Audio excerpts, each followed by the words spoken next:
subscribe, like, komen, dan share kepada teman-teman sekalian. Dan bermanfaat. Bismillahirrahmanirrahim. Assalamualaikum warahmatullahi wabarakatuh. Alhamdulillahirabbil alamin. Assalatu wassalamu ala asrofil anbiya wal mursalin wa ala alihi washabihi ajmain. Sahabat fillah rahimakumullah. Kita mungkin pernah mendengar kata alternatif. Kalau kita mendengar kata alternatif, maka kita ingat jalan alternatif.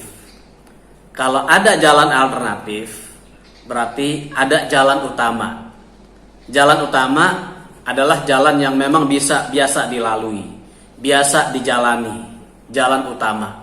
Dan kalau kita mentok tidak bisa melewati jalan utama karena berbagai sebab, maka kita mencari jalur alternatif, yaitu jalur yang bisa jadi mempersingkat perjalanan kita, ya, mempermudah perjalanan kita. Nah, dalam pengobatan kita mengenal yang namanya pengobatan alternatif, terapi alternatif. Nah, ruqyah sebagai salah satu terapi, salah satu pengobatan dimasukkan oleh orang ke dalam terapi atau pengobatan alternatif. Padahal semua salah. Salah kita menempatkan kalau terapi ruqyah itu masuk dalam kategori terapi alternatif. Justru sebetulnya ruqyah itu adalah terapi yang utama. Ya, terapi yang utama. Sebagaimana Allah sebutkan dalam Al-Qur'an, "Idza maridtu fahuwa yashfi." Kalau kamu sakit, maka akulah yang mengobati. Akulah yang menyembuhkan. Dalam ayat lain Allah sebutkan, "Wa nunazzilu minal Qur'ani ma huwa syifa." Dan aku turunkan Al-Qur'an itu sebagai penyembuh, sebagai obat. Jadi jelas bahwa Allah Subhanahu wa taala mewajibkan kita, ya, mewajibkan kita dalam mengikhtiar, ya, berikhtiar terhadap segala penyakit, gangguan yang terjadi di dalam tubuh kita, yang terjadi di dalam diri kita, di dalam badan kita, ya. Ikhtiarnya yang utama adalah dengan cara yang disyariatkan oleh Allah Subhanahu wa taala, dan itu adalah ruqyah. Ruqyah yang bagaimana? Ruqyah syar'iyah. Ruqyah yang sesuai dengan syariatnya Allah Subhanahu wa taala.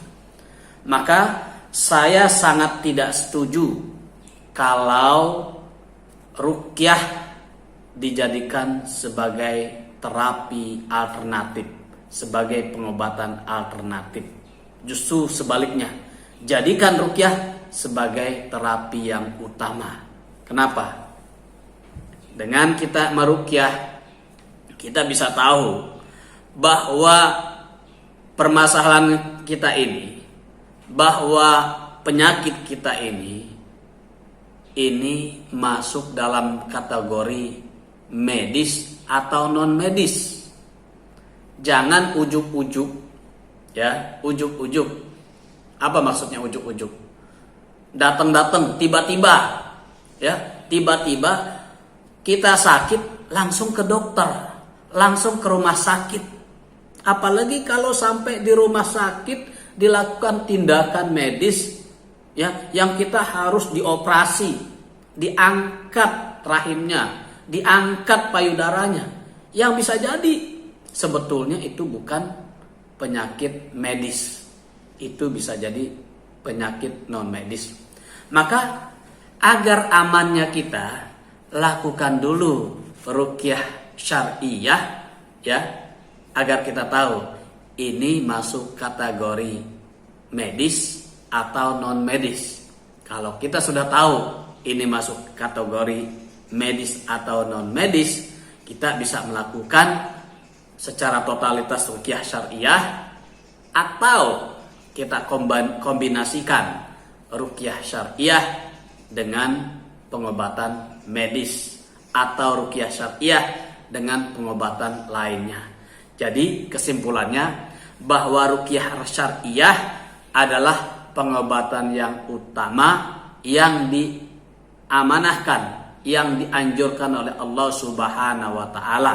Yang kedua, ruqyah syariah bisa dikombinasikan dengan medis atau terapi-terapi yang lain, bisa dengan bekam, bisa dengan fasdu, bisa dengan terapi-terapi pijat, akupressur, ya, kiropraksi dan lain-lain sebagainya, bahkan dengan herbal.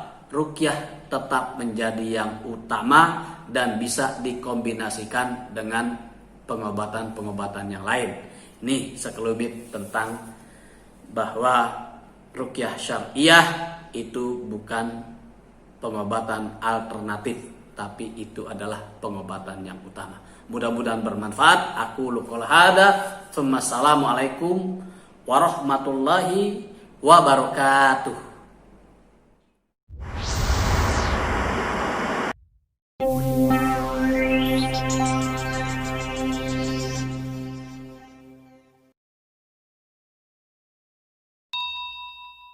Ikuti terus Umar Al-Fatih Channel yang merupakan media informasi tentang ruqyah syariah.